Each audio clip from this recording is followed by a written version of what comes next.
J'ai eu de la chance. Très tôt, j'ai su ce que je voulais faire dans la vie. Woz et moi, on a créé Apple dans le garage de mes parents. J'avais 20 ans. On a travaillé très dur. Au bout de 10 ans, Apple était devenue une entreprise d'une valeur de 2 milliards de dollars avec 4000 employés. On avait sorti notre plus belle création, le Macintosh. Je venais d'avoir 30 ans. Et puis, je me suis fait virer. Comment peut-on se faire virer d'une entreprise qu'on a fondée? À 30 ans, je me suis retrouvé sur la touche, au vu et au su de tout le monde. Pendant quelques mois, je n'ai pas su trop quoi faire. J'avais l'impression d'avoir déçu la précédente génération d'entrepreneurs, d'avoir laissé tomber le flambeau qu'on m'avait transmis. Mais peu à peu, j'ai pris conscience de quelque chose. J'aimais toujours ce que je faisais. Alors, j'ai décidé de repartir à zéro. J'étais libre d'entamer l'une des périodes les plus créatives de ma vie. Dans les 5 années qui ont suivi, j'ai créé 2 entreprises, Next et Pixar. Et je suis tombé amoureux d'une femme extraordinaire qui allait devenir mon épouse. Apple a racheté Next, je suis retourné chez Apple. Et la technologie qu'on avait développée chez Next est au cœur de sa renaissance actuelle. Aujourd'hui, on dirait qu'ils ont fait leur grand retour avec Pixar. Je suis persuadé que si j'ai tenu le coup, c'est parce que j'aimais mon métier. Il faut trouver ce que vous aimez faire. Votre travail représentera une grande partie de votre vie. Le seul moyen d'être vraiment heureux, c'est de faire ce que vous pensez être de l'excellent travail. J'admire tellement ce gars. J'ai beaucoup d'affection pour lui en tant qu'être humain. Le seul moyen de bien travailler, c'est d'aimer ce que vous faites. Ce qui a rendu Apple incontournable, c'est notamment le fait que depuis le début, cette entreprise a été bâtie avec le cœur.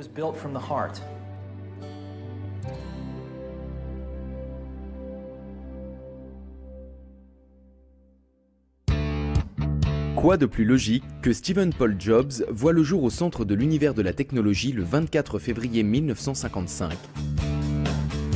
Ses parents biologiques, Johan Simpson et Abdul Fattah Jandali, le confient pour adoption à un couple aimant de la classe moyenne qui vit dans la région de la baie de San Francisco, Paul et Clara Jobs.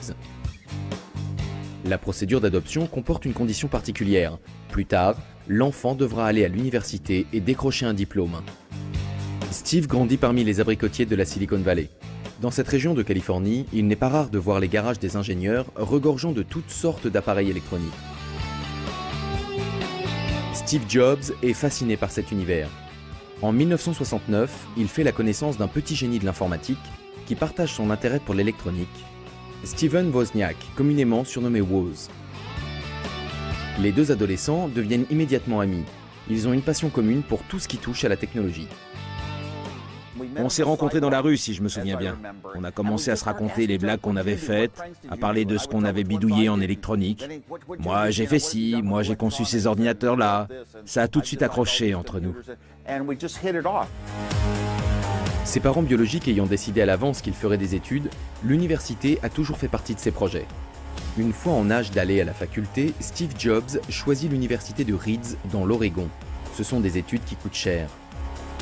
C'est pourquoi Steve n'y restera qu'un semestre. Mais il reste quand même encore présent sur le campus. Il assiste uniquement aux cours qui l'intéressent et pique sa curiosité. Sans domicile fixe ni chambre à la résidence universitaire, il passe de nombreuses nuits à dormir par terre chez des amis et ramène des canettes de soda et des bouteilles à la consigne pour gagner quelques dollars. Il prend ses repas au centre Hare Krishna. Il passe alors beaucoup de temps à étudier le mysticisme oriental et adopte d'étranges régimes alimentaires. Il jeûne ou ne se nourrit que de fruits. À 19 ans, il se rend même en Inde avec un ami en quête d'illumination spirituelle. Cette expérience le marquera à vie. Une fois de retour dans la Silicon Valley, Steve passe son temps avec Woz qui travaille sur une carte mère d'ordinateur. Ce dernier, qui est l'un des membres fondateurs du Homebrew Computer Club, voudrait bien concevoir son propre ordinateur. À l'époque, ce n'est qu'un circuit imprimé, mais l'idée a beaucoup de potentiel. Steve remarque que pas mal de gens sont intéressés par le travail brillant de son ami et lui suggère de vendre la carte mère. Apple est né. Je me baladais en essayant de revendre des cartes mères et je suis entré dans la première boutique de vélo de Mountain View. Paul Terrell, le propriétaire de la boutique à l'époque, m'a dit qu'il aimerait acheter 50 de ses ordinateurs. Là, j'ai vu les billets danser devant mes yeux. Mais il y avait une condition. Les ordinateurs devaient être montés et testés, prêts à être utilisés. C'était nouveau. On a passé 5 jours au téléphone pour convaincre les distributeurs locaux de nous donner pour 10 000 $ de pièces électroniques, sans garantie, simplement parce qu'on y croyait. On a obtenu les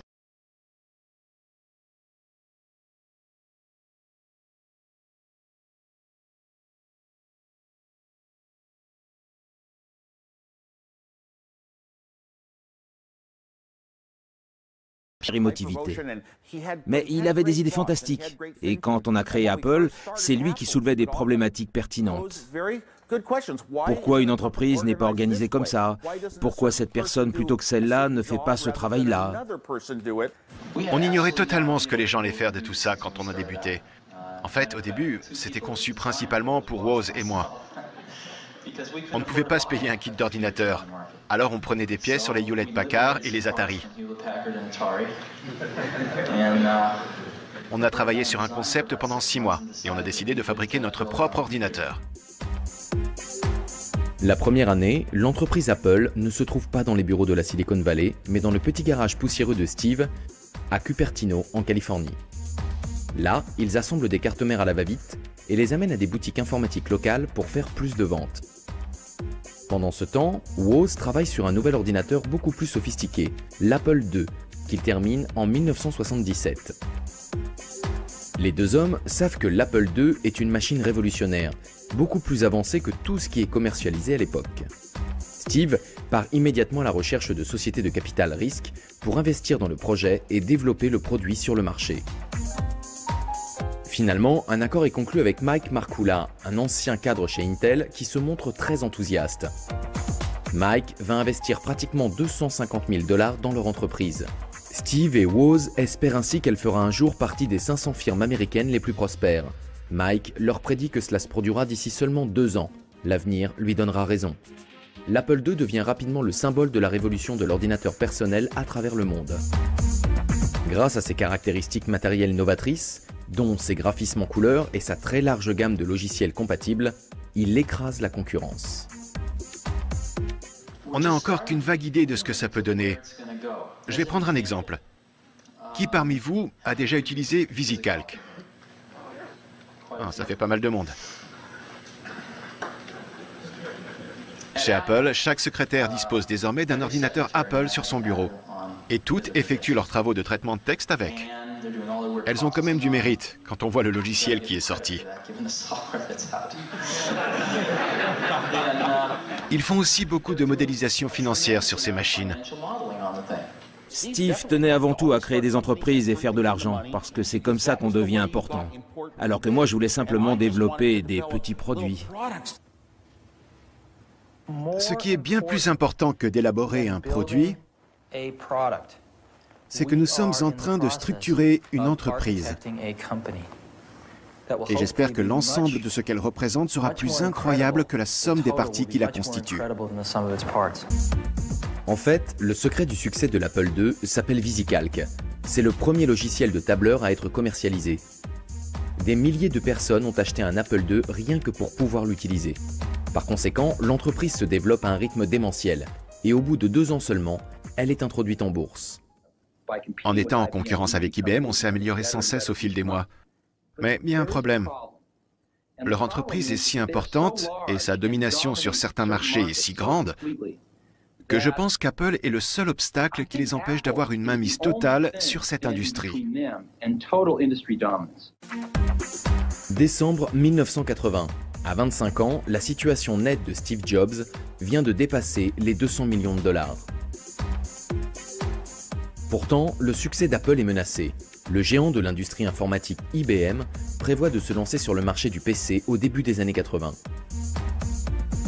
Apple se doit de riposter, sinon d'ici 2 ou 3 ans, ce sera la banqueroute. IBM a une ambition débordante. Pour contrôler totalement notre branche, ils ont décidé d'éliminer leur dernier obstacle, Apple. Big Blue va-t-elle dominer toute l'industrie informatique? L'ère de l'information dans sa globalité. Malheureusement, le tout dernier ordinateur d'Apple est un échec. L'entreprise décide de concentrer toute son énergie sur un projet dirigé par Steve Jobs, Lisa. C'est le nom de la fille de son ex-compagne. Cet ordinateur est très avant-gardiste. Il propose une interface utilisateur graphique plutôt qu'une interface en ligne de commande. Cette technologie, à l'instar de beaucoup d'autres qui vont révolutionner l'informatique, a été inventée par Xerox, mais Apple est la première entreprise à la commercialiser. Steve tenait absolument à contrôler la qualité du produit pour que ça reste quelque chose de sensationnel et pas seulement de bien. Steve Jobs est sans nul doute un esprit brillant. Néanmoins, il n'est pas homme à prendre des gants. Il exige le meilleur de tous les gens de son entourage, et ce trait de caractère n'est pas spécialement populaire. Vous savez qui sont les meilleurs managers?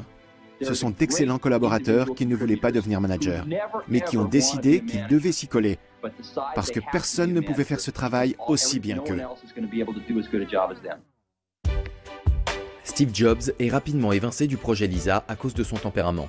En colère, profondément blessé, il prend sa revanche en entreprenant de diriger un petit projet du nom de Macintosh. Il s'agit d'un ordinateur à interface graphique qui coûterait moins cher et pourrait faire plonger les ventes de Lisa. Il est en développement depuis 1979. Il est présenté comme un ordinateur aussi facile à utiliser qu'un grille-pain. Dans l'industrie informatique, on se souviendra de Steve Jobs avant tout pour le Mac. Quand il est sorti au début des années 80, c'était véritablement une première. On n'avait encore jamais vu un truc pareil dans la branche. Steve Jobs recrute de jeunes et brillants ingénieurs dans son équipe Mac et les motive en faisant régner un esprit d'entrepreneuriat et de rébellion. Il les appelle des pirates, par opposition au reste de l'entreprise qui est surnommée la Marine. Le projet Mac est controversé car il menace à la fois Lisa et l'Apple II. Et même si Steve Jobs se met à dos le reste de la firme, il devient rapidement crucial pour l'avenir d'Apple quand Lisa se révèle un nouvel échec commercial. Steve est soutenu à 100% dans sa mission par son ami John Sculley. Il l'a personnellement choisi en 1983 pour devenir directeur général d'Apple et l'aider à diriger l'entreprise. Il l'a ainsi formé pour qu'il devienne un cadre supérieur. John et Steve procèdent au lancement en grande pompe du Macintosh. Steve n'a jamais cru aux études consommateurs. Tout était préparé au sein de la division Macintosh. Il y avait une centaine de personnes. Ils ne voulaient pas en avoir davantage pour pouvoir se rappeler leur nom. Il fallait que quelqu'un parte avant qu'un nouveau arrive. La moyenne d'âge était de 22 ans et Steve en avait 27 à l'époque.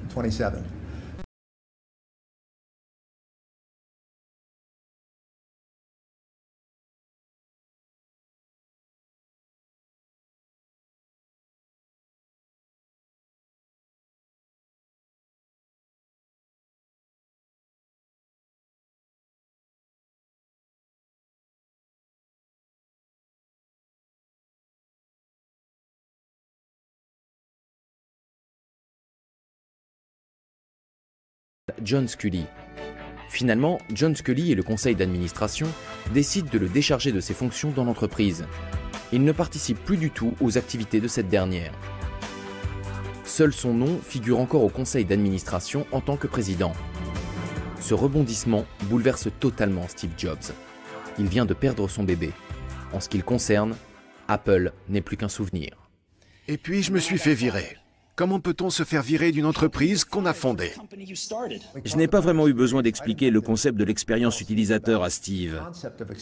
Par contre, je lui ai fait comprendre que c'était un élément qui pouvait être intégré à des campagnes de marketing ou de publicité. Mais il avait manifestement compris avant même qu'on se rencontre que l'expérience utilisateur était d'une importance fondamentale. C'est difficile de se retrouver sur la touche après avoir créé un produit révolutionnaire. Au début, Steve Jobs ne sait pas comment réagir. Il en profite pour voyager, s'adonne au jardinage et passe beaucoup de temps à réfléchir.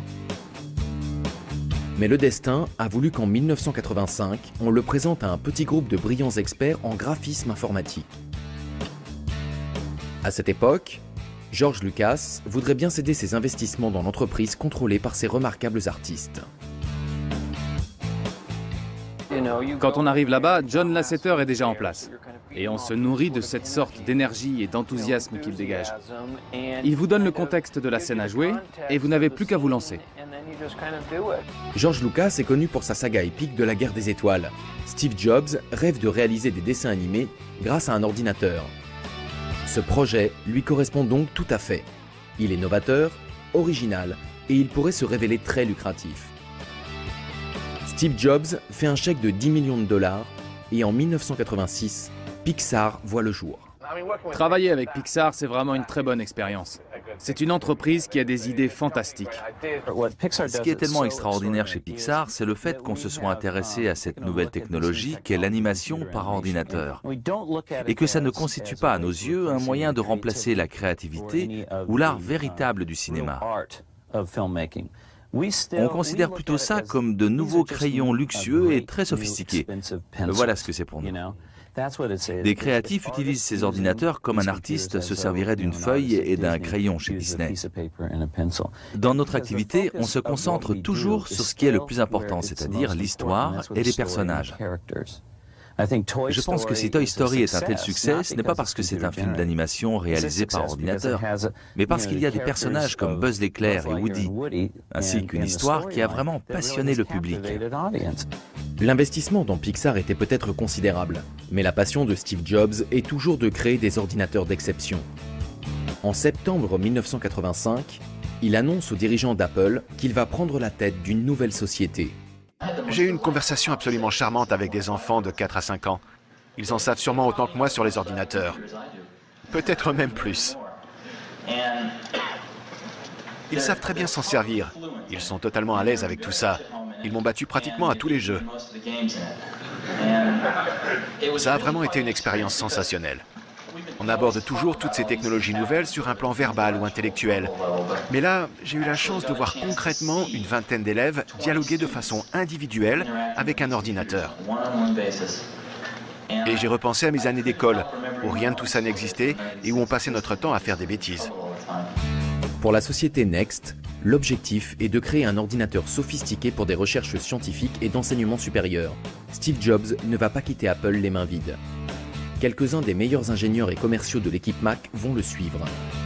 La société Apple proteste et menace de le poursuivre en justice. C'est là que Steve quitte l'entreprise pour de bon. Écœuré, il revend pratiquement toutes ses actions. Là, ça passe ou ça casse. Tout va dépendre de notre capacité à fournir des produits destinés à l'éducation supérieure ainsi qu'aux services qui s'y rapportent et que personne d'autre ne peut offrir. Je pense qu'on devrait se consacrer totalement à ce projet. Néanmoins, la société Next connaît de nombreux problèmes. Ses produits sont beaucoup trop chers et sophistiqués pour le marché. Très vite, la plupart des employés et des membres du conseil d'administration perdent espoir et partent les uns après les autres. En 1993, Next doit mettre fin à son activité de matériel informatique pour se concentrer uniquement sur la promotion de sa technologie logicielle avancée. Loin de surpasser Apple, Next Software est devenu une activité de niche en développement de logiciels. Tout cela laisse Steve Jobs totalement anéanti. Et comme si ça ne suffisait pas, il semble que son investissement dans la société Pixar ait été inutile. Depuis ses débuts, la petite entreprise a tenté de vendre des postes de travail à interface graphique haut de gamme, en vain. Steve Jobs a dû fermer la division matériel informatique de Pixar en 1990 et a décidé de se concentrer sur le développement d'un langage 3D avancé appelé RenderMan. Quand la société a commencé à être à court d'argent, Steve Jobs a voulu licencier ceux qui faisaient les courts-métrages. C'est seulement quand ils ont été nominés aux Oscars qu'il s'est dit que Pixar devrait peut-être continuer à faire du cinéma. Steve Jobs conserve le département animation dirigé par John Lasseter à cause de sa charge de travail sur les spots publicitaires, qui se trouve être l'une des seules sources de revenus de l'entreprise. Dans sa vie professionnelle, il a touché le fond. Dépressif, il passe le plus gros de son temps chez lui, avec son jeune fils Reed et sa femme, Lauryn, qu'il a épousée en 1991. Toutefois, Steve Jobs parlera plus tard de cette partie de sa vie comme d'une chance plutôt que d'un échec. Lauryn et moi avons une famille merveilleuse. Mais tout n'est pas perdu concernant Pixar. Même si Disney s'est retiré du projet à l'origine, Lasseter ne baisse pas les bras. Après que le scénario a été plusieurs fois remanié, le projet est présenté une nouvelle fois. Cette fois, Disney donne son feu vert à Pixar et la production de Toy Story reprend. On nous a expliqué que ce n'était pas vraiment de l'animation, même si c'était autre chose que du cinéma, et que ça ne dévaloriserait pas le réel travail qu'on devait effectuer en tant qu'acteur. Et finalement, ça a marché. Aujourd'hui, le monde entier connaît cette manière spécifique de raconter une histoire.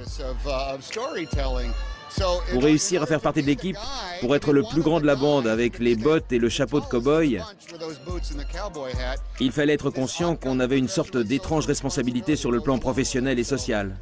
Alors je me dis que j'ai de la chance qu'il m'ait choisi pour incarner Woody. La plupart des gamins américains se lèvent le samedi matin pour regarder les dessins animés. Ils comadent pendant 4 heures devant la télé. Mais les films d'animation, ce genre de choses, quand j'étais petit, ils n'en passaient plus. Ça avait pratiquement disparu du paysage. Aujourd'hui, on dirait qu'ils ont fait leur grand retour avec Pixar. L'animation, c'est totalement différent du tournage d'un film. Sur un tournage en direct, le réalisateur part d'un scénario. Il prépare la scène, se rend sur le plateau et la filme sous différents angles. Il couvre la scène 10 ou 20 fois. Il fait des gros plans, des plans larges, des plans à deux, etc. Puis il prend les images, se rend dans la salle de montage et là, il met le film en place. Il reconstitue le puzzle, il juxtapose les éléments, il effectue le montage. Après coup, il y a toujours la phase de post-production. Dans l'animation, la véritable production des images prend énormément de temps et coûte donc beaucoup d'argent. La sortie du film est prévue pour le jour de Thanksgiving en octobre 1995. Alors que la date approche, Steve Jobs prend conscience de l'incroyable pouvoir de la marque Disney. Il décide d'introduire en bourse la société Pixar la semaine suivant la sortie de Toy Story, afin de profiter du buzz médiatique autour du premier film d'animation réalisé sur ordinateur de l'histoire du cinéma. C'est un coup de maître. L'animation est quelque chose qui a une importance extraordinaire pour la société Walt Disney, et ce depuis le début. Pixar est l'entreprise la plus réputée en matière de réalisation de films d'animation. Le succès de Toy Story au box-office n'est surpassé que par celui des actions de Pixar à Wall Street. Steve Jobs, qui possède 80% de la société, voit sa situation nette s'élever à plus d'1,5 milliard de dollars. C'est 5 fois plus que ce qu'il a jamais gagné chez Apple dans les années 80. Le jeune entrepreneur est de retour sur le marché et il fait des vagues. Ce qui est le plus excitant dans le domaine des logiciels, c'est Internet. En partie parce que ça n'appartient à personne. C'est à libre disposition pour tout le monde, comme pour les débuts du PC. Et le taux d'innovation est très élevé. De son côté, la société Apple connaît de gros déboires. Depuis quelques années, l'ordinateur grand public est au creux de la vague. Avec la bande de Bill Gates, Microsoft grignote des parts de marché d'Apple. La situation est loin d'être encourageante. Après la sortie de Windows 95, le Mac, qui s'était avéré rentable mais n'a plus évolué depuis le départ de Steve Jobs il y a 10 ans, a commencé à perdre des parts de marché à une cadence alarmante. En 1996, le directeur général récemment nommé d'Apple, Gil Amelio, est à la recherche d'un nouveau logiciel pour remplacer le macOS obsolète. Après avoir bien réfléchi, il finit par choisir le système d'exploitation Next Step de Steve Jobs, persuadé que si quelqu'un peut redresser la situation, c'est bien lui. Je pense que l'idée au départ pour Apple, c'est qu'ils allaient utiliser Steve Jobs. Mais il faut vraiment être très naïf pour croire qu'on va être celui qui va réussir à profiter de Steve Jobs. Ce n'est pas comme ça que ça marche avec lui. Il faudrait être fou pour penser qu'on va pouvoir l'exploiter. Quand Steve est revenu, il savait exactement ce qu'il fallait faire. Il a annulé les contrats de licence et a fait en sorte que les choses redeviennent les mêmes qu'à l'époque où il dirigeait Apple. Bill Gates se sent immédiatement menacé et tente comme il peut de mettre un terme au projet. Il appelle Gil Amelio à plusieurs reprises, mais personne ne l'écoute. Apple rachète Next pour 300 millions d'euros. Steve Jobs fait son retour, accueilli à bras ouverts par l'entreprise qui l'a mis à la porte 10 ans plus tôt, même si son titre officiel reste conseiller officieux du directeur général. Mais quand Gil Amelio annonce des pertes de 700 millions de dollars pour Apple au premier trimestre 1997, le conseil d'administration décide qu'il est temps de se séparer de ce directeur incompétent. Après un coup d'État sur le conseil d'administration, Steve Jobs est nommé directeur par intérim d'Apple en juillet 1997. Il commence immédiatement à passer en revue tous les projets de l'entreprise. De plusieurs centaines, il les réduit à seulement une douzaine. Grâce à Steve Jobs, Apple redevient vite une société digne de confiance. Elle lance une campagne marketing révolutionnaire autour d'un nouveau slogan, Think Different. L'idée étant qu'une personne qui achète un ordinateur Apple est un penseur visionnaire qui peut changer le monde. Tandis que la marque s'impose sur le marché, la société lance rapidement une série de nouveaux produits, parmi lesquels le Power Mac G3 et le PowerBook. Non seulement ces appareils sont puissants, mais ils révolutionnent l'univers du montage dans le cinéma et la télévision en ajoutant Final Cut Pro dans les logiciels. Il sera désormais plus facile de faire des films. 6 mois seulement après son retour, Steve Jobs a permis à l'entreprise de sortir du rouge. Mais il va encore s'écouler quelques temps avant qu'Apple ne domine le marché. Quand on est producteur et qu'on est en voyage, on veut pouvoir faire ce qu'on a à faire simplement, sans devoir télécharger de programmes et ainsi de suite. Il faut aussi pouvoir travailler sans faire planter tout le système de montage. Le logiciel Final Cut nous facilite vraiment les choses. Tout se passe de façon beaucoup plus fluide quand il s'agit de réorganiser les prises de vue et de monter le programme. Maintenant, l'heure est venue de s'attaquer aux ordinateurs personnels. Le nouveau système affiche un look spectaculaire et inédit, et sa simplicité est telle que même un enfant saurait s'en servir. Voici l'iMac. Sorti en mai 1998, c'est le premier produit Apple réellement novateur depuis le premier Macintosh en 1984. L'incroyable design translucide de l'iMac impressionne toute l'industrie du PC qui n'avait produit durant la décennie précédente que des unités noires ou beiges munies de cordons électriques. Vous savez, les choses que j'ai accomplies dans ma vie, comme ce qu'on fait aujourd'hui chez Pixar, c'est du travail. Du travail d'équipe. On ne fait pas ça tout seul. Il faut avoir une équipe extraordinaire à ses côtés. C'est comme si on essayait d'escalader une montagne avec d'autres personnes. Il y a beaucoup de choses à amener au sommet et on ne peut pas y arriver tout seul. Tout a commencé quand j'ai entendu parler de cet incroyable groupe d'experts en graphisme informatique que George Lucas avait réuni chez Lucasfilm. À l'époque, il avait dans l'intention de céder ce département. Je suis allé là-bas pour voir ce qu'il faisait et j'ai fait la connaissance du directeur de ce groupe, le Dr Ed Catmull. Ed m'a parlé de son rêve, qui était de réaliser un jour le premier film d'animation sur ordinateur. Il m'a montré sur quoi travaillait son équipe. Je suis resté sidéré. J'avais beaucoup travaillé sur les graphismes informatiques avec le Macintosh et l'imprimante laser LaserWriter, mais là, ça allait bien au-delà de tout ce que je connaissais. On peut choisir parmi plusieurs couleurs vives, et en plus, on peut désormais tout faire avec un seul ordinateur. L'iMac se vend comme des petits pains. Apple continue d'innover dans le design en 1998 et 99 avec l'iMac en couleur et l'ordinateur portable iBook.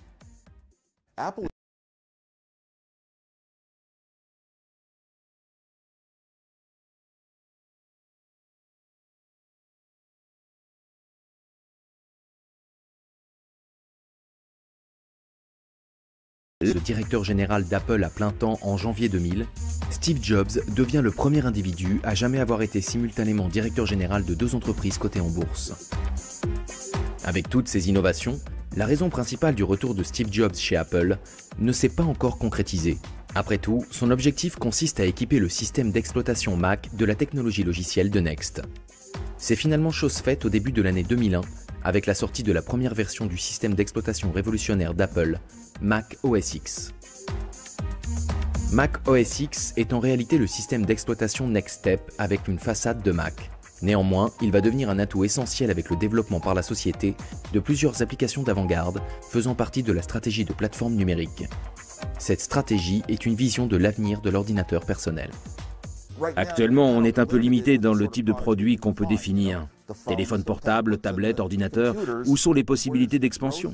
Bien sûr, l'avenir, c'est les objets connectés, tels que des montres, des vêtements, des chaînes de télé Apple, des voitures. De nombreux analystes et experts se permettent d'affirmer que le PC finira par devenir une chose appartenant au passé. Avec la naissance d'Internet, nos ordinateurs personnels passeraient à l'arrière-plan. Toutefois, les dirigeants d'Apple croient plutôt qu'ils vont évoluer pour se transformer en plateforme ou centre numérique dans notre nouveau style de vie. L'ordinateur deviendrait simplement l'élément central de notre vie quotidienne, aux côtés d'appareils photo et caméras numériques, de lecteurs MP3, de smartphones et autres dispositifs. Ceci incite Apple à développer une série d'applications conçues pour gérer ce nouveau style de vie. Le principe d'une application, c'est d'être utile, non? On aurait pu simplement en créer une pour notre revue, pour feuilleter la version numérisée. Mais je pense que ce qu'on veut dans une application, c'est de l'interactivité, obtenir une fonction dont on a besoin. Par exemple, un banquier qui est en déplacement professionnel et qui ne sait pas quoi faire de sa soirée peut appuyer sur un bouton et trouver de quoi s'amuser. Il fait référence à un terme associé à des programmes ordinaires du quotidien qui nous aident à gérer notre vie, les applis. Les iApps, qui sont uniquement compatibles avec les systèmes Apple, font leur apparition sur le marché. iMovie, iTunes, iDVD, iPhoto, iCal et iSync, GarageBand et enfin iWeb. Si on revient au premier Mac en 1984, avec sa mémoire vive de 128 kg, il y avait 400 sous-routines exécutées depuis cette dernière. Seules ces sous-routines permettaient de créer une application, et fatalement, toutes les applications finissaient par se ressembler. C'était toujours les mêmes boîtes de dialogue, les mêmes menus déroulants, même police. Maintenant, regardez le système d'exploitation mobile Android aujourd'hui et les applications qui sortent sur Android. Certaines applications utilisent une convention et certaines en utilisent une autre. Android est-il un bon produit? Mieux que ça, c'est un produit fantastique. Mais il n'a pas la même discipline et la même rigueur qu'un produit Apple conçu par Steve Jobs. Les iApps sont une manœuvre stratégique dans le plan global d'Apple visant à gagner des parts de marché sur le PC. En effet, il n'existe pas de solution équivalente sur la plateforme Windows. Ça marche, tout simplement. On allume l'ordinateur et voilà, ça marche. Contrairement au PC où il faut télécharger des antivirus, des applications, des mises à jour, chaque fois qu'on le met en route. Le Macintosh, on l'allume et tout est prêt. Il n'y a plus qu'à travailler. N'importe qui peut s'en servir à n'importe quel âge. Il suffit de le mettre en route et en quelques minutes, on peut être productif.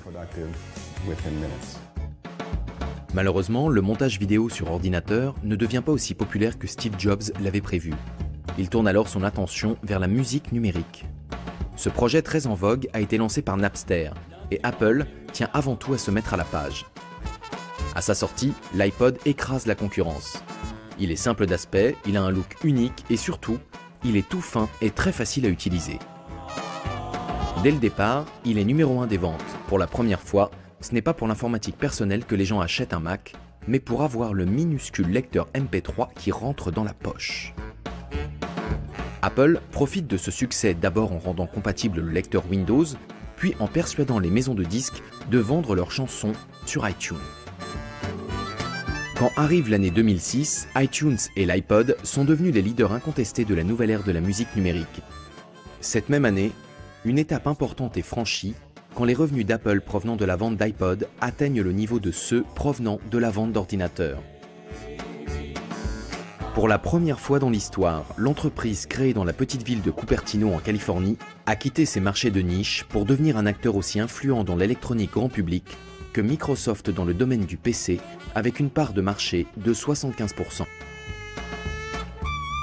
L'année 2006 sera cruciale pour Apple à 3 points de vue. Premièrement, il y a le succès du Mac. Les ventes décollent enfin et après plusieurs années de lutte pour regagner des parts de marché, le taux de croissance du Mac dépasse celui du PC. Plusieurs facteurs expliquent ce changement historique. Pour commencer, évidemment, le succès de l'iPod et les répercussions positives sur la marque Apple. Puis, il y a eu le passage au processeur Intel qui a rendu les Mac plus rapides et moins chers. De plus, pour ceux qui regrettent leur PC avec Windows, pas de problème. Désormais, le Mac peut aussi tourner sous ce système d'exploitation. En regardant la vue d'ensemble, ça aurait été dommage de perdre la guerre, parce qu'on a remporté quelques belles batailles. J'ai l'impression que moi et quelques autres sommes trop concentrés sur les petites batailles. On perd la guerre de vue, et la guerre, c'est la survie. Ça consiste à ne pas se retrouver à court d'argent tant que le produit n'est pas sur le marché. Le progrès le plus important voit le jour en janvier 2007. Le téléphone portable a beaucoup évolué ces dernières années. D'un pavé de la taille d'une brique, on est passé à de tout petits portables à clapet qui tiennent dans un sac à main ou un porte-document. Quand Steve Jobs présente l'iPhone lors du salon Macworld, c'est incontestablement le dernier cri des produits Apple. Ce n'est pas un simple téléphone portable. La partie matérielle de l'iPhone tourne sous le système d'exploitation complet d'Apple OS X.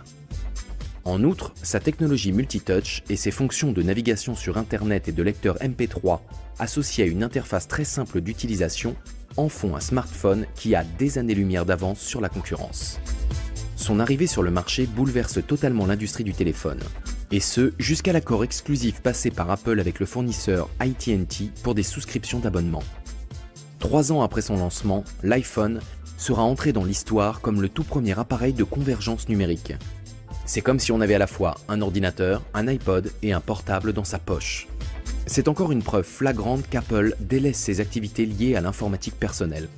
Steve Jobs annonce le changement définitif du nom de l'entreprise, Apple Computer Inc., qui va devenir Apple Inc. Ce qui est bien plus important que d'élaborer un produit, c'est que nous sommes en train de structurer une entreprise. Et j'espère que l'ensemble de ce qu'elle représente sera plus incroyable que la somme des parties qui la constituent. L'effort cumulé de plusieurs milliers de décisions que nous allons tous prendre ces 2 prochaines années va définir l'esprit de notre entreprise. Ce qui a rendu Apple incontournable, c'est notamment le fait que depuis le début, cette entreprise a été bâtie avec le cœur. L'iPhone ne se contente pas de battre des records et de lancer un portable ultra populaire sur le marché. Son interface et sa partie matérielle sont une aide pour les personnes handicapées qui peuvent désormais communiquer plus facilement. Mais le succès ne va pas sans quelques drames. Le scandale, dit des stock options antidatés, éclate dans la Silicon Valley quand la pratique est révélée dans un article du Wall Street Journal en 2006. Apple engage rapidement des avocats pour mener une enquête interne sur ses propres comptes. Malgré la découverte de certaines irrégularités, Steve Jobs est blanchi l'année suivante quand la Securities and Exchange Commission établit qu'il n'était pas au courant des implications juridiques ou financières de l'affaire. Le scandale est significatif dans le sens où il soulève la question de ce que deviendrait Apple sans Steve Jobs. Il s'agit peut-être d'un mauvais présage au moment où les problèmes de santé de ce dernier passent au premier plan. En 2003, Steve Jobs apprend qu'il est atteint d'un cancer du pancréas. Apparemment, la tumeur n'est pas mortelle et tout le monde pense qu'après une opération chirurgicale, tout ira bien. Mais en 2008, les gens ne peuvent que constater qu'il a vraiment énormément maigri. Même s'il nie avoir un problème grave, Apple annonce à un public très surpris que son directeur général ne prendra pas la parole pour la keynote de ce qui sera le dernier salon Macworld en 2009. En fait, Steve Jobs a dû prendre un congé de 6 mois pour raison médicale. Il est en attente d'une greffe du foie. La nouvelle de son cancer provoque de nombreux débats sur la nécessité de transparence d'une société anonyme concernant la santé de son directeur général, plus particulièrement quand ce dernier est aussi important pour sa valeur marchande que Steve Jobs l'est pour Apple. Après avoir subi une greffe du foie, Steve Jobs est en rémission. En 2010, il fait un retour très actif en tant que directeur général. En nette contradiction avec l'année précédente, il prend la parole lors de plusieurs conventions Apple et surprend à plusieurs reprises la planète avec des produits incroyablement novateurs. Voici à quoi ça ressemble. C'est très fin. Simplement comme ça. Le monde de l'informatique envisageait depuis longtemps de produire une tablette. Naturellement, la première à sortir est celle d'Apple. Le lancement de l'iPad provoque des scènes d'hystérie collective. Le public trépigne et les files d'attente s'allongent. Tout comme pour ses prédécesseurs, l'iPod et l'iPhone, tout le monde veut en avoir un. Lors de la conférence D8, All Things Digital, qui a eu lieu en juin 2010, Steve Jobs affirme clairement que selon lui, l'iPad a lancé l'ère de l'après-PC et que les ordinateurs personnels connaîtront bientôt le même sort que les camions, représentant une partie marginale du marché, ici dominée par les tablettes. Si cette prédiction se réalise, cet homme, Steve Jobs, aura joué un rôle crucial à la fois dans la création et la disparition de l'industrie de l'informatique personnelle. Ce n'est pas un domaine où quelqu'un établit un principe qui va rester en vigueur pendant 200 ans. Ce n'est pas un domaine où quelqu'un peint un tableau que l'on va admirer pendant plusieurs siècles, ou bâtit une église dans laquelle on va s'émerveiller pendant les siècles à venir. C'est un domaine où l'on fait son travail en sachant que d'ici 10 ans, ce sera obsolète, et qu'on ne s'en servira plus dans 10 ou 20 ans. Steve Jobs reste discret concernant sa santé et le diagnostic relatif à son cancer. Mais il s'ouvre à un groupe d'étudiants lors d'une cérémonie de remise des diplômes à Stanford en 2005. Il révèle qu'il souffre d'une forme rare de cancer du pancréas décelé l'année précédente et qu'on ne lui donnait alors que quelques mois à vivre. Néanmoins, après avoir subi une opération chirurgicale, son état de santé va rester stable pendant 6 ans. Son entreprise va donner naissance à la technologie la plus révolutionnaire que le grand public ait jamais vue. Steve Jobs ne s'arrête jamais. Apple est son premier amour et il continue à vendre et à promouvoir ses produits avec tout l'enthousiasme dont il est capable. Ce n'est qu'après le 24 août 2011 que les fans d'Apple prennent conscience de la gravité de la situation. Ce jour-là, Steve Jobs démissionne. Le directeur de l'exploitation, Tim Cook, prend sa place. Le monde entier sait désormais que Steve Jobs n'a plus longtemps à vivre. Un jour, il avait déclaré qu'il continuerait de travailler jusqu'à ce que sa condition physique ne le lui permette plus. C'est un bourreau de travail notoire et il en est fier. Il a même adopté un régime végétarien parce qu'il pense que la digestion lui demande ainsi moins d'énergie, énergie qu'il peut donc consacrer à travailler sur sa dernière invention. Un jour, j'étais en visite dans une école primaire, et cette fois-là, je me suis retrouvé dans une classe d'élèves de CE2 et de CM1. Il y avait des ordinateurs Apple II partout dans la salle. J'ai passé quelques heures avec eux, et j'ai vu ces élèves âgés de 8-9 ans qui avaient une enfance totalement différente de ce qu'avait été la mienne, à cause de cette machine. Apple tente de détourner l'attention de l'état de santé très alarmant de Steve Jobs. Ses admirateurs sont impatients de voir quels seront les prochains projets de la société sous la présidence de Tim Cook. Malheureusement, le lendemain de la présentation de l'iPhone 4S, le 5e modèle de la gamme emblématique, 6 semaines seulement après sa démission, Steve Jobs décède chez lui à Palo Alto, le 5 octobre 2011. Et maintenant, notre information du jour, Steve Jobs, l'homme qui nous a apporté l'iPod et l'iPhone, est décédé à l'âge de 56 ans. Il était malade depuis plusieurs années et avait été soigné pour un cancer du pancréas. Il était bien sûr le cofondateur du géant de la technologie Apple, mais avait démissionné de son poste de directeur général en août dernier pour raison de santé. Pour le nouveau directeur de la société Tim Cook, Apple a perdu un génie visionnaire et créatif. Les obsèques ont lieu dans l'intimité, le 7 octobre 2011.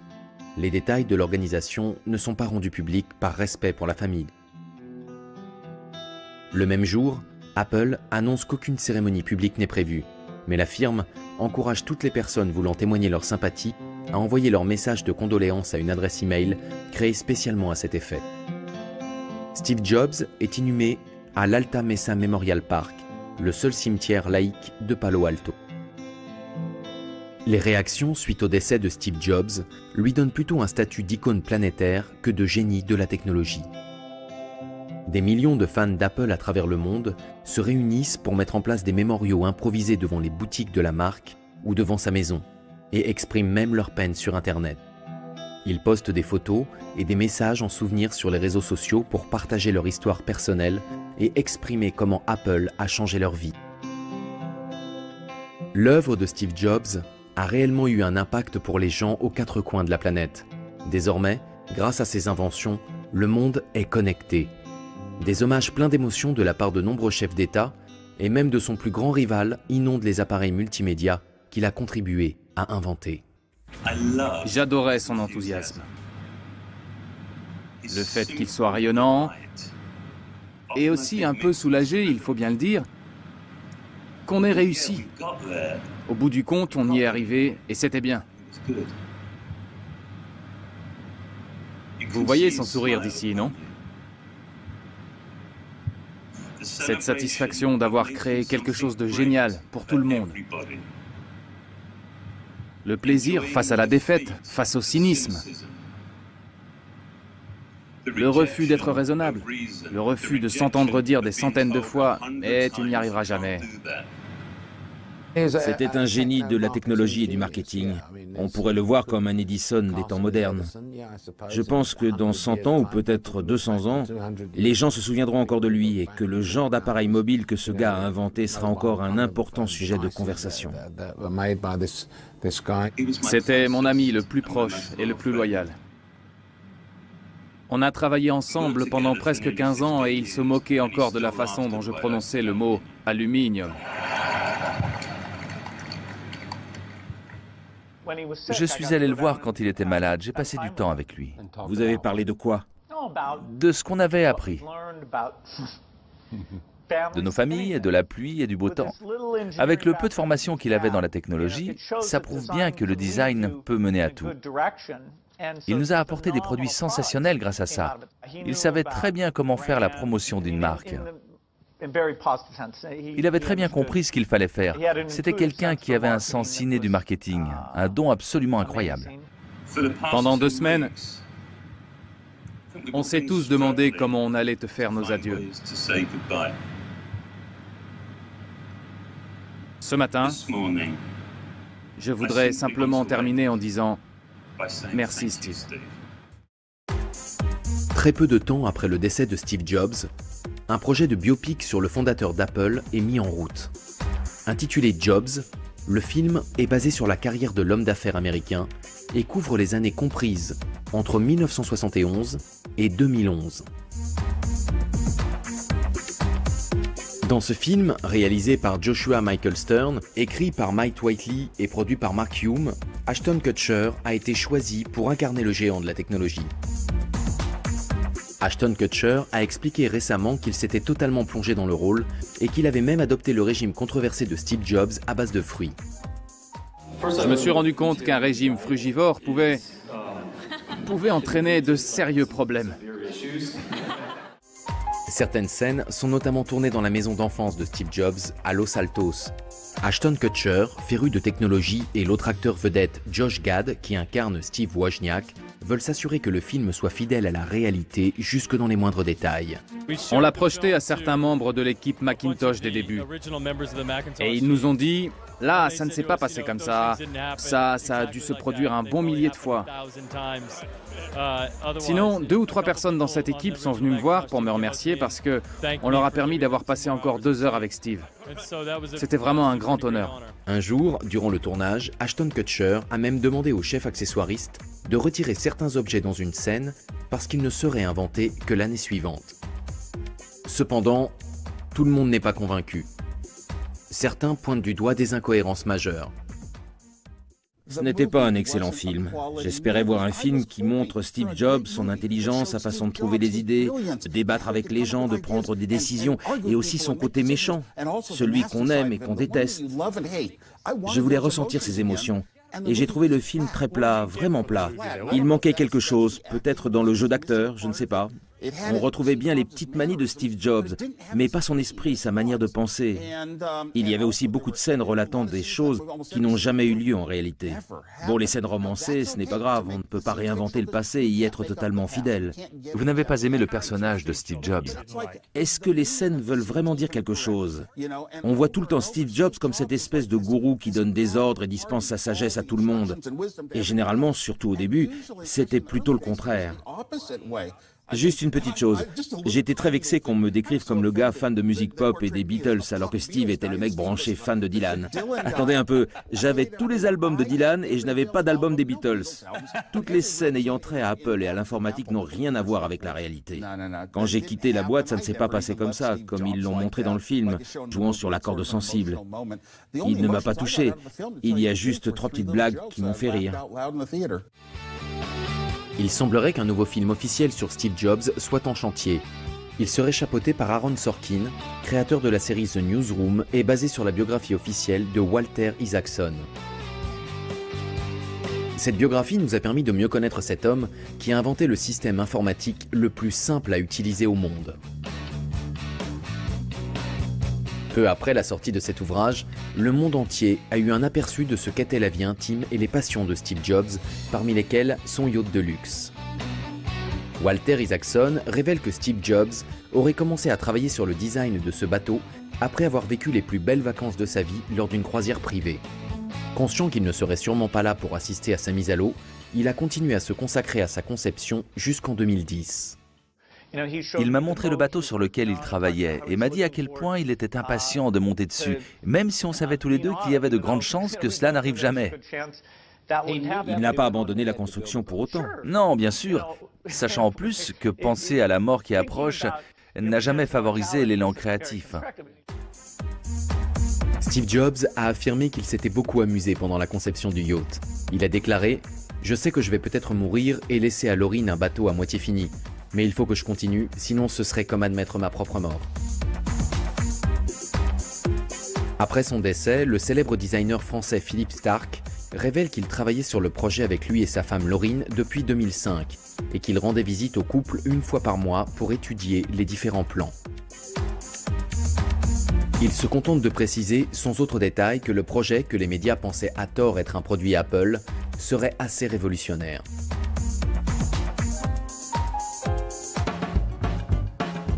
Ce n'est que le 28 octobre 2012, un peu plus d'un an après la mort de son créateur, que le Venus est finalement mis à l'eau aux Pays-Bas. Le design minimaliste du yacht de presque 80 mètres de long et la rangée de 7 iMac alignés sur la passerelle laissent peu de doute sur l'identité de son concepteur principal. Steve Jobs était un homme qui cherchait à faire de ses idées une réalité. Sa détermination en faveur de l'évolution technologique n'a jamais faibli. L'iPhone 4S s'est vendu à 1 million d'exemplaires dans les 24 heures suivant sa sortie. C'est 66% de plus que ce qui avait été prévu. Il restera dans l'histoire comme une nouvelle réussite d'Apple. Même sans Steve Jobs, la société Apple a précisé qu'ils avaient bien l'intention de continuer dans la voie que leur fondateur avait tracée. Celle de systèmes d'exploitation révolutionnaires, simples d'utilisation et au design accrocheur, avec en plus des accessoires qui rendent la communication plus facile et plus agréable. En 2013, la sortie du nouvel iPhone 5S prouve que Tim Cook poursuit sur la lancée de son ancien directeur général. Tout cela n'a pas été sans mal. Les ventes ont connu une légère baisse au moment où les smartphones des autres marques sont arrivés sur le marché. Sans oublier la lutte permanente avec Samsung, l'ennemi numéro 1 d'Apple dans la bataille pour le meilleur smartphone au monde. Cependant, cette société technologique qui tient son nom d'un fruit très apprécié est bien partie pour rester ce qu'elle a toujours été, novatrice et d'avant-garde. Le meilleur moyen que j'ai trouvé pour apporter du changement chez Apple, c'est de montrer l'exemple. C'est sûrement pour ça que j'ai passé 2 ans et demi de ma vie à travailler sur le Macintosh. Pour essayer de montrer la voie et de dire, il y a une meilleure façon de faire. Et il se trouve que ça a marché. Chez Apple, après l'expérience du Macintosh, on s'est rendu compte qu'on pouvait prendre beaucoup de ces concepts et les mettre en application en les améliorant. Aujourd'hui, chaque nouvelle usine a comme modèle l'usine Macintosh. Chaque équipe qui met en place de nouveaux produits s'inspire de l'équipe Macintosh. Je pense qu'on se souviendra de lui pour les types de produits qu'il a fait connaître dans le monde et la qualité des produits qui ont été fabriqués par Apple et ses autres sociétés. Et également pour le fait que c'était un remarquable chef d'entreprise qui a bâti une énorme société en persévérant, en gardant la tête sur les épaules et en restant intègre. Au début, quand j'ai connu Bill et qu'on a travaillé ensemble, on était toujours les 2 gars les plus jeunes de l'équipe. Qu'on nous prenne séparément ou ensemble, j'ai 6 mois de plus que lui, mais on a à peu près le même âge. Maintenant qu'on a tous les 2 notre entreprise respective, je ne sais pas pour toi, mais moi, je suis presque toujours le plus vieux. La plupart des choses dans la vie m'évoquent une chanson de Bob Dylan ou des Beatles. Dans une chanson des Beatles, il y a cette phrase « Toi et moi, on a des souvenirs plus longs que la route qui s'étend devant nous. » Et c'est manifestement le cas en ce qui nous concerne. Steve Jobs a changé le paysage de la technologie et de la communication tel qu'on le connaissait. Partout où l'on regarde, ces innovations sont présentes dans notre vie quotidienne. S'il fallait garder à l'esprit une seule chose de lui, ce seraient les derniers mots de son discours devant les étudiants de Stanford en 2005. Soyez insatiables, soyez fous. C'est ce que j'ai toujours voulu pour moi-même. Aujourd'hui, alors que vous allez recevoir vos diplômes et qu'une nouvelle vie commence pour vous, c'est ce que je vous souhaite. Soyez insatiables, soyez fous. Merci beaucoup.